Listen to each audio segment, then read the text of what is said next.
había una situación muy especial. A nivel mundial estaba la guerra de Vietnam, que era una lucha campesina que se había desarrollado con muchísima fuerza y que iba colocando al ejército de los Estados Unidos en una posición cada vez más desventajosa. Estaba la Revolución China, de que movilizó centenares de millones de personas también campesinas en la lucha. Entonces había todo un clima de luchas campesinas. Ahí había un conflicto campesino claro. Y entonces esta gente, estos guerrilleros que iban a derrocar al gobierno de Batista, encontraron en estos campesinos un aliado natural, porque los campesinos tenían el mismo enemigo que tenían los guerrilleros, que ellos los estaban desalojando violentamente, ¿verdad? De las tierras. Entonces está esa lucha ahí.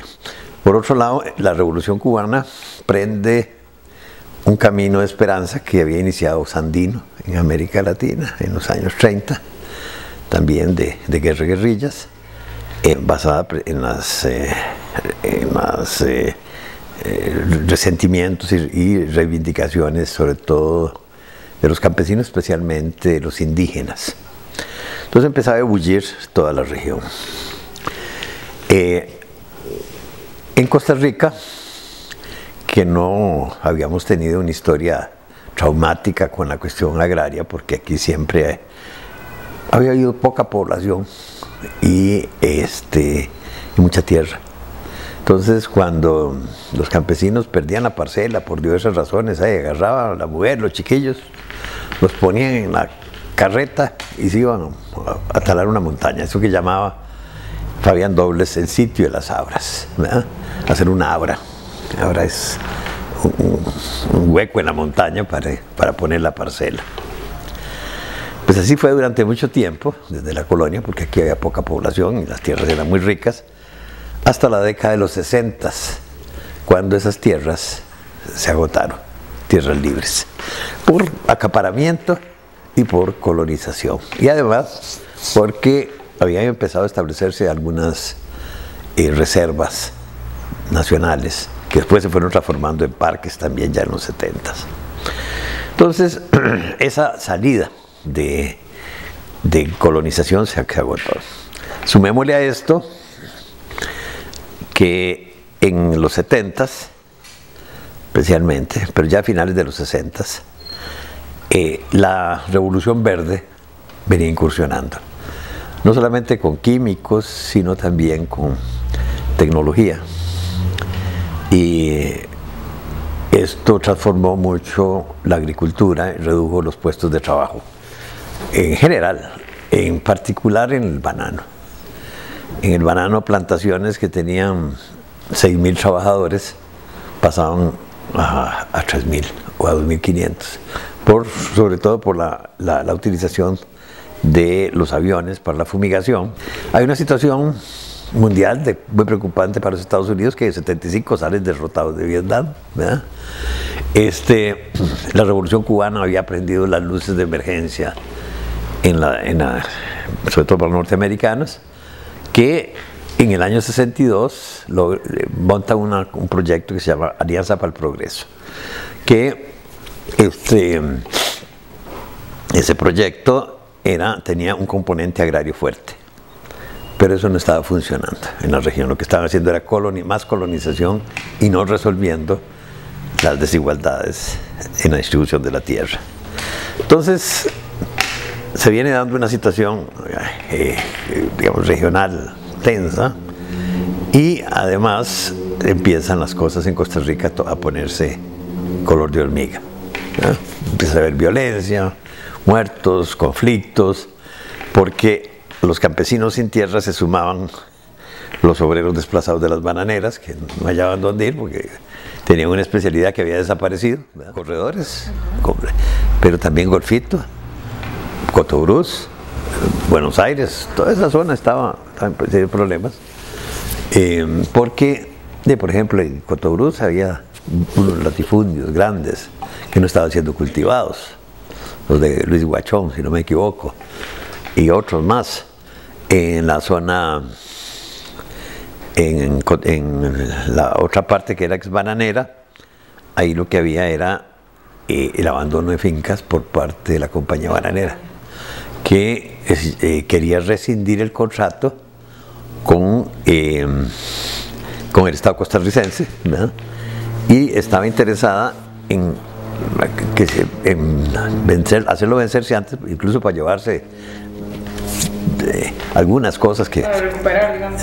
No, porque es que por contrato tenía que dejar infraestructura. Y con esto, hasta donde yo entiendo, ella por eso pudo llevarse el ferrocarril y otras cosas para Panamá. Entonces empezó a vender esas tierras a gente relacionada con el gobierno. Según me decía a mí, el jefe de abogados del ITCO,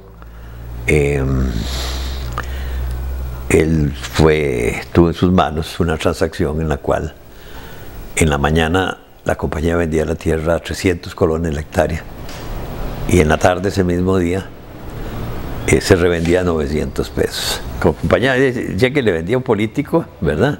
Muy bien posicionado, tome. Era una forma de comprar, ¿verdad? Entonces había mucha gente muy interesada en este negocio. Al mismo tiempo, ahí hubo varios conflictos, ¿verdad? Varios conflictos, porque como no todos los ministros participaban de este negocio, algunos incluso incitaron a los campesinos a invadir para tener ellos parte. Fue muy interesante, pero además había masas importantes de campesinos y obreros, bananeros. Entonces empezaron los conflictos fuertes, ¿verdad? Ahí se le quiso vender esa tierra a unos cubanos que habían llegado y hubo machetazos y balazos y de todo. Pero en todo este proceso estuvo la Federación Nacional Campesina, que además tenía diputados en la Asamblea Legislativa, sabía cómo estaba la procesión y sabía mover sus fichas por regiones del ITCO. A esa actitud que tenían algunos de los técnicos, posiblemente no necesariamente muy inocente, logramos contrarrestarla con argumentos sociológicos, usando a Clodomir Santos de Moraes, que él decía, incluso estaba aquí en Costa Rica, y fuimos a hablar con don Yoyo y le dijimos, mire don Yoyo, si es que esos no son campesinos, son obreros, que necesitan, saben producir, organizados, pero saben producir, entonces sirven para cooperativas. Entonces por ahí empezó el asunto de formar cooperativas de autogestión. Don Yoyo le dio interés al asunto, el padre Alfaro también, que era el gerente de IMAS en aquel entonces, ¿verdad? Y entonces lograron montar una alianza entre la Federación Nacional Campesina, el ITCO, con don Yoyo, mientras estuvo don Yoyo ahí, el padre Alfaro, y empezó el montaje de estas cooperativas, ¿verdad? De las cuales hay todavía varias que están vigentes hoy en día, como Cope Silencio, Cope Vaquita también. Pero además de eso, esto involucró a la opinión pública, que no se enteraba de lo que estaba pasando, o cuando se enteraba era a través de noticias de comunistas invaden tierras, ¿verdad? Hubo una serie de actividades en la Universidad de Costa Rica por este asunto, y además el periódico Universidad y el periódico Pueblo posteriormente empezó a denunciar toda esta cuestión agraria. Entonces, en ese proceso jugué un papel como sociólogo, ¿verdad? Pero también como político, porque no es solamente, yo no estaba en la organización directa, eso estaba en lo que era la parte esta de negociación, y posteriormente en lo que fue la parte técnica de montaje de cooperativas. Nosotros logramos que el ITCO desarrollara aquí el primer laboratorio organizacional, se llamaba entonces Laboratorio Experimental, en Batán, en febrero del 73. Y ahí se formó un equipo de gente que después trabajó con el padre Alfaro en el montaje, a través de Limas, en el montaje de este tipo de cooperativas. Yo diría que en lo fundamental, ahí está la esencia de esta experiencia con estos grupos campesinos. Yo he participado posteriormente en otro tipo de movimientos. Uno, tiene que haber una necesidad compartida por la gente. Dos, tiene que haber autonomía de la gente. Y tres, tiene que haber capacidad de organización, tiene que desarrollar. Es decir, alrededor de esta necesidad, la gente tiene que organizarse para resolverla. Si cada uno resuelve solo, ahí no hay organización.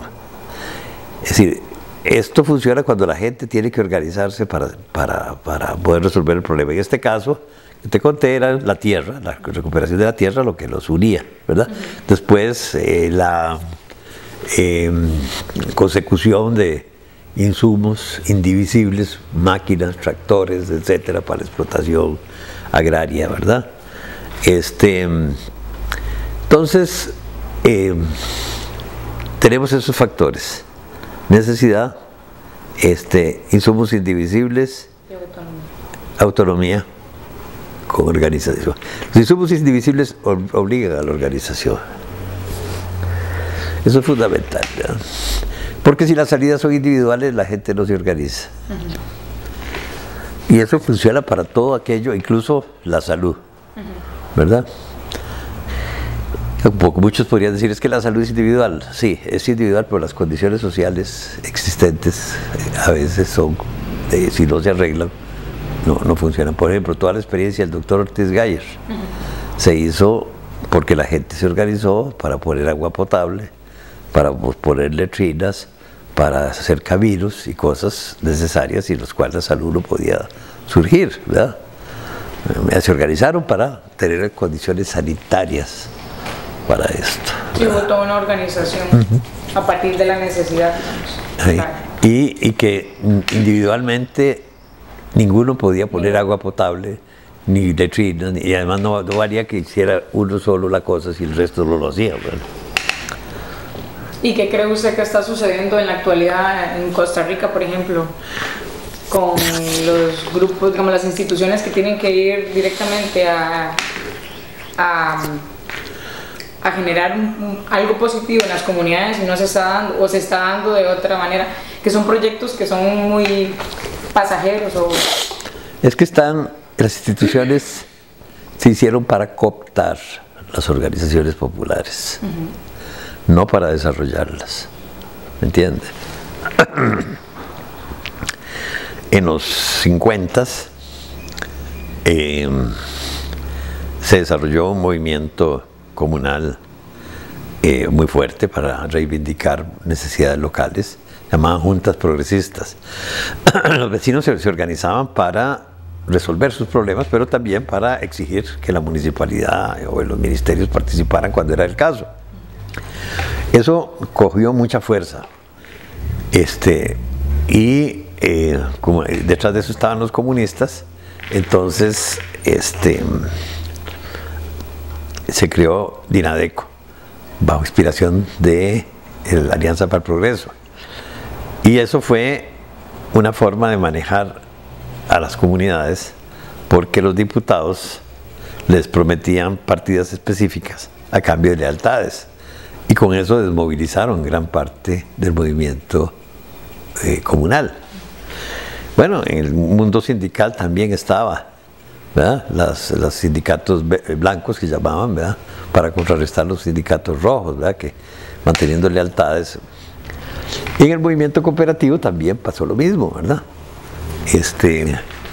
Siempre se ha usado el clientelismo.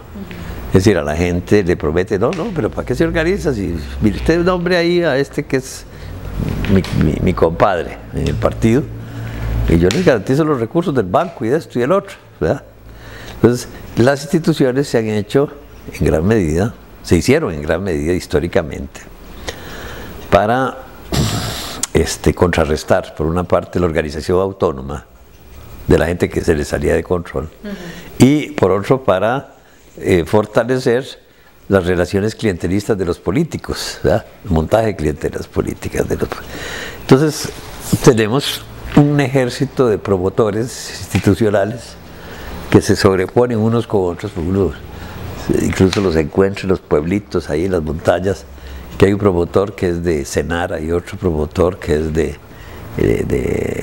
Ministerio de Agricultura y otro promotor que es del INVAS y otro, y cada uno tiene una organización aparte, cuando son los mismos viejillos. Uno puede hacer una sola organización y estar ahí resolviendo sus problemas, pero siempre hay un tutelaje sobre la organización que mata el capital social, que mata la iniciativa local, que subordina a la gente, ¿verdad? Por eso es que el aparato institucional actual debe reformarse, porque está hecho para servir a los burócratas y a los políticos, no para servir a la gente.